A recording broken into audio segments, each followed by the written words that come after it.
Pauline nagpadidi sa IG. Bongga ang paandar ni Isabel Daza sa birthday niya, ha? Na instead batiin siya, mas ginusto niya na mag-send sa kanya ng workout entry ang kanyang followers. Meaning, wala nang mga drama-drama ek-ek na happy birthday blah, blah, blah, at mas bongga kung photo o video na lang ay send sa kanya na nagpapapawis, nagbabawas ng timbang. At syempre, join si Georgina Wilson, na nagpadala ng photo niya na nagwo-workout talaga.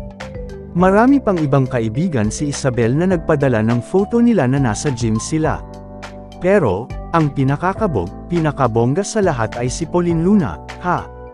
Nasa halip na ipakita na nagsuswimming siya, o kaya ay nagti-treadmill, ang pagpapadidi kay Baby Moki ang pinakita ni Pauline. Happy birthday Belota, Isabel Daza.